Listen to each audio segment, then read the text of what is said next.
Hello everyone. अभी के इस वीडियो में हम देखेंगे एक बहुत ही इम्पोर्टेंट रिएक्शन जिसका नाम है फ्रीडल क्राफ्ट अल्काइलेशन रिएक्शन। तो अल्काइलेशन रिएक्शन का मतलब आपको पता ही होगा कि alkylation means addition of alkyl group. ठीक, addition of alkylation means addition of alkyl, addition of alkyl group. Alkyl group क्या होता है? आर। ठीक, तो जब हम बेंजीन या उसके डेरिवेटिव में अल्काइल ग्रुप का एडिशन करते हैं तो उसी को बोलते हैं अल्काइलेशन रिएक्शन। इसमें होता क्या है देखते हैं। जब हम बेंजीन लेते हैं और बेंजीन का रिएक्शन कराते हैं अल्काइल हैलाइड के साथ, ठीक है, नॉर्मली यही लेते हैं, और इसके साथ लेते हैं लुईस एसिड, जैसे AlCl3 या AlX3 बोल सकते हैं यहाँ पे। तो बेंजीन पे ये ऐसे समझ सकते हैं कि इधर से H इधर से X ऐड होता है, ये रिमूव होता है, और बेंजीन पे आपका ये R पार्ट ऐड हो जाता है। अभी समझने के लिए ऐसे लिखते हैं, बाकी HX बाहर निकल जाता है। ठीक, तो यही है अल्काइलेशन। यहाँ से H हटा और यहाँ पे R आके ऐड हो गया, तो this is a type of alkylation reaction.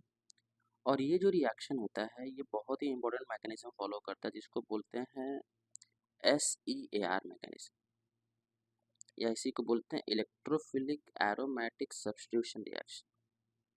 तो this reaction follows electrophilic addition, ठीक है, इलेक्ट्रोफिलिक सब्स्टिट्यूशन रिएक्शन, ठीक है, इलेक्ट्रोफिलिक सब्स्टिट्यूशन रिएक्शन। इसमें होता क्या है, एक इलेक्ट्रोफाइल आता है और बेंजीन से H को हटा के इसको सब्स्टिट्यूट करके यहाँ पे R लगा देता है, जैसे आप देख रहे हो यहाँ पे। तो अगर कोई भी SEAR मैकेनिज्म होता है उसमें तीन चीज़ें होती हैं। पहला होता है जनरेशन ऑफ इलेक्ट्रोफाइल, ठीक है, कोई भी रिएक्शन है, चाहे आप देखे होंगे कि नाइट्रेशन हो, हैलोजिनेशन हो, सल्फोनेशन हो, इसमें तीन चीज़ें होती हैं। पहला होता है generation of electrophile, generation of electrophile, electrophile का जनरेशन। तो इलेक्ट्रोफाइल सबसे पहले जनरेट होता है, वही जाके बेंजीन पे ऐड होता है।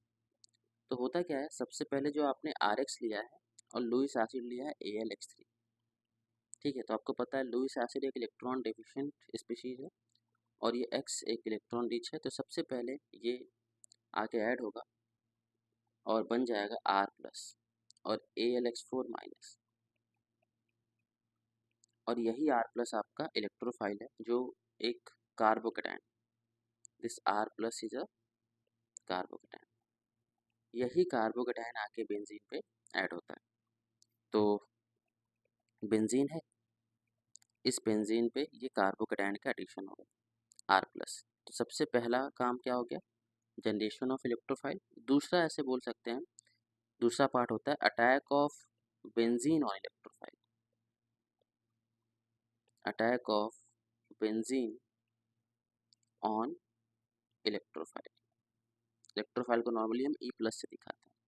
तो ये बेंजीन पर अटैक होगा, ठीक है, और अगर बेंजीन पर अटैक होगा तो आप इसको ऐसे समझ सकते हो कि ये बॉन्ड ब्रेक करेगा और R आके ऐड हो जाएगा, ठीक है, और ये प्लस चार्ज आएगा।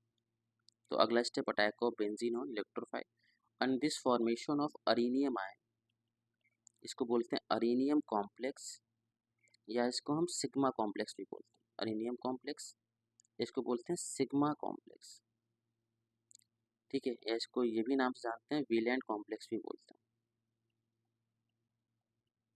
तो बहुत सारे नाम हैं। हाँ, ये आपको याद रखना है, this arenium complex is unstable. Unstable क्यों है, क्योंकि यहाँ पे जो पहला स्टेप है R+ का एडिशन, यही रिएक्शन का RDS होता है। क्यों RDS होता है, क्यों स्लो स्टेप होगा, क्योंकि बेंजीन एक एरोमेटिक कंपाउंड है। तो एरोमेटिक कंपाउंड ने अपना एरोमेटिसिटी लूज कर दिया और एक नॉन एरोमेटिक कंपाउंड देखो इसमें कन्वर्ट होगा, बट फिर भी this non aromatic compound is stabilize by resonance, ठीक है। तो ये रेजोनेंस से स्टेबल होता है। तो अगर इसका ड्रॉ करें रेजोनेटिंग स्ट्रक्चर तो आप देखोगे इस तरीके से, ठीक है। ये पाई बॉन्ड, इधर प्लस चार्ज, ये पाई बॉन्ड, यहाँ पे एच भी है, ये बात ध्यान रखना क्योंकि बेंजीन के हर एक कार्बन पे एच भी होता है, ठीक है। फिर से ये carbocation pi bond plus charge का रेजोनेंस हो रहा है and this carbocation is stabilized by resonance. तो अगर इसका रेजोनेंस हाइब्रिड बनाए तो कुछ इस तरीके से दिखेगा आपको, this is it's resonance hybrid, ऐसे, ठीक है। प्लस चार्ज देखो 3 पोजीशन पे मूव कर रहा है, ठीक है, और ये H, ये R, it is resonance hybrid. ये जो रेजोनेंस हाइब्रिड है ये ध्यान रखना कि जो अनिनियम कॉम्प्लेक्स होता है, जो सिग्मा कॉम्प्लेक्स होता है, इट इज रेजोनेंस स्टेबलाइज। तो ये दूसरा पार्ट हो गया attack of benzene on electrophile, और थर्ड पार्ट होता है removal of hydrogen by base, ठीक है, क्योंकि लास्ट में आपका एरोमेटिसिटी रिगेन भी करेगा, removal of hydrogen by base, ठीक है, हाइड्रोजन का रिमूवल बेस से। अब क्या होगा, ये जो आपका हाइड्रोजन है ये, ठीक है, दिस इज ए बना था, इधर H है, ये R है, तो AlX4 एक बेस भी हो गया। तो AlX4 क्या करेगा, ये H को हटाएगा और ये दोबारा से अपना एरोमेटिसिटी रिगेन करेगा और फिर से ये एक एरोमेटिक कंपाउंड में कन्वर्ट हो जाएगा। बाकी यहाँ पे HX और AlX3 बाहर निकल जाए। इसको ऐसे भी समझ सकते हो कि AlX4 में 2 पार्ट है, X माइनस है और AlX3। तो X माइनस तो बेस है और AlX4 एक लुईस एसिड है, ठीक। तो ये हो गया AlX3। तो फाइनली इसी तरीके से मैकेनिज्म होता है, देख सकते हो, ठीक। 3 पार्ट है, generation of electrophile, attack of benzene on electrophile and removal of hydrogen by base, ठीक। तो ये तो खैर समझने वाली बात हो गई। अब कुछ क्वेश्चन करते हैं, बताना कि अगर हमने ये कंपाउंड लिया और इसका रिएक्शन करा दिया CH3 CH2 Cl के साथ, तो क्या होगा, सेम वही बात, लुईस एसिड ले लिया हमने AlCl3, तो क्या होगा, यहाँ से H हटेगा और यहाँ से Cl हटेगा और बेंजीन पे क्या ऐड हो जाएगा, इथाइल पार्ट ऐड हो जाएगा, ठीक है। ये CH2 CH3 और क्या मिल गया, ये इथाइल बेंजीन,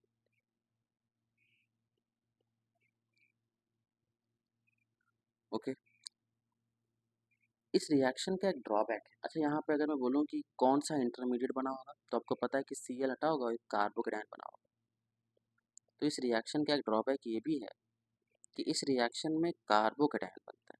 तो यहाँ पे तो खैर कोई दिक्कत नहीं था कि ये जो कार्बोकेटायन बना था, this carbocation is stabilize by hyperconjugation, यहाँ पे 3 अल्फा H है और ये रीअरेंज नहीं कर सकता। लेकिन अगर एक लेस स्टेबल कार्बोकेटायन बनता है और वो मोर स्टेबल में कन्वर्ट हो सकता है, तो यहाँ पे आपको एक ही प्रोडक्ट नहीं बनेगा, यहाँ पे आपको एक से ज़्यादा प्रोडक्ट मिलेगा, ठीक है। इसको समझते हैं एग्जाम्पल से, जैसे अगर हमने ये कंपाउंड लिया, बेंजीन ही है, और इसका रिएक्शन करा दिया N प्रोपाइल क्लोराइड के साथ, ठीक है, और लुईस एसिड लिया AlCl3, तो क्या हो जाएगा, हमें तो यही लग रहा है कि बेंजीन ये Cl हटेगा, इधर से H हटा लो, यहाँ पे बनेगा कार्बोकेटायन और यही कार्बोकेटायन आके बेंजीन पे ऐड हो जाएगा। कौन सा कार्बोकेटायन, इथाइल, ये प्रोपाइल कार्बोकेटायन, ये वाला कार्बोकेटायन बनेगा और ये आके ऐड होगा, तो हमें ये मिल जाएगा। लेकिन होता क्या है, ये कार्बोकेटायन तो बनता है but this carbocation is very less stable, ठीक। ये कार्बोकेटायन जो बनता है ये लेस स्टेबल होता है। क्यों लेस स्टेबल होता है, अगर देखो तो यहाँ पे बस 2 अल्फा H है, अगर ये रीअरेंज कर गया, इस पोजीशन पे आ गया, तो कार्बोकेटायन का रीअरेंजमेंट होगा, ये 1 2 1 2 हाइड्राइड शिफ्ट होगा, अगर 2 से H माइनस शिफ्ट कर जाए 1 पे आ जाए तो क्या मिल जाएगा, एक सेकेंडरी कार्बोकेटायन मिल जाएगा जो प्राइमरी वाले से ज़्यादा स्टेबल है, क्योंकि पहले वाले में 2 अल्फा H है, यहाँ पे 6 अल्फा H हो गया। तो यहाँ पे क्या है कि ये कंपाउंड तो बनेगा ही बनेगा। अब ये इलेक्ट्रोफाइल इस वाले इलेक्ट्रोफाइल से भी बेंजीन पे ऐड हो सकता है, तो यहाँ पे ये दोनों बनेगा, एक तो N प्रोपाइल बेंजीन मिलेगा और दूसरा ये आपका आइसोप्रोपाइल बेंजीन भी मिलेगा। ठीक है, ये दोनों बनने के चांस है। तो क्वेश्चन ये है कि कौन सा मेजर में बनेगा, कौन सा बनेगा माइनर में। तो आपको पता है कि मोर स्टेबल से बनता है मेजर में। ठीक है, ये मोर स्टेबल है, ये लेस स्टेबल है। तो मोर स्टेबल से बनता है मेजर में, तो यहाँ पे दोनों बनेगा, बट मेजर में ये वाला पार्ट हो जाएगा और ये हो जाएगा माइनर। तो इस रिएक्शन का ये ड्रॉबैक है, इसको याद रखना है। ठीक है, इसके अलावा इसमें अल्काइलेशन में और भी बहुत सारे वेरिएशन है। कैसे वेरिएशन है, जैसे आपसे ऐसे भी क्वेश्चन पूछ सकता है, सेम मॉलिक्यूल में ही आपको लिविंग ग्रुप दे दे, जैसे अगर ये कंपाउंड देखा जाए। ठीक है, यहाँ पे लगा दिया सी और AlCl3 ले लिया। अब बताओ क्या होगा।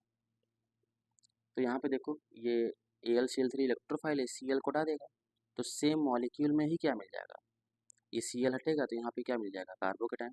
तो यहाँ पे अगर आप देखोगे स्ट्रक्चर बनाओगे तो बनेगा ये वाला कार्बोकेटाइन, और यही कार्बोकेटाइन आके बेंजीन पे ऐड हो जाएगा। इसको मैं ऐसे बना रहा हूँ, देखो ये कार्बोकेटाइन, यहाँ पे प्लस आ जाएगा। ठीक है, अब यही कार्बोकेटाइन आके बेंजीन पे ऐड हो जाएगा, यहाँ से H हटा लो। ठीक है, और आके इसको ऐड कर दो, तो यहाँ पे जो स्ट्रक्चर मिलेगा कुछ इस टाइप का होगा।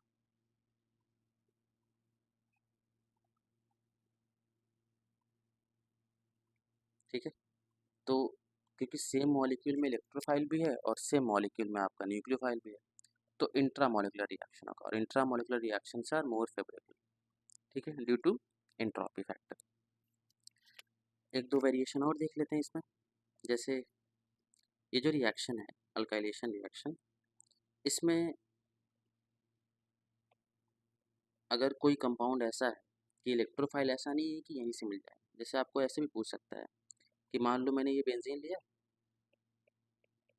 और इसमें मैंने ये कंपाउंड ऐड कर दिया, तो इसी का ये वेरिएशन ही है, और यहाँ पे H+ ऐड कर दिया। तो आपको पता है कि H+ क्या होता है, ये अल्कीन पे आके ऐड होता है, तो अल्कीन पे आके ऐड होगा तो क्या बना देगा, इलेक्ट्रोफाइल।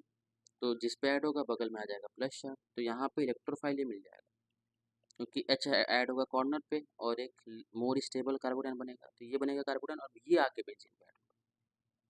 तो ये सभी कुछ आपको वेरिएशन दिख सकता है, जो भी आपने रिएक्शन पढ़ा है जहाँ पे बनता है कार्बोकेटाइन, तो वहाँ से भी आपसे क्वेश्चन पूछ सकता है कि हाँ अगर ये कंपाउंड लिया तो क्या मिलेगा।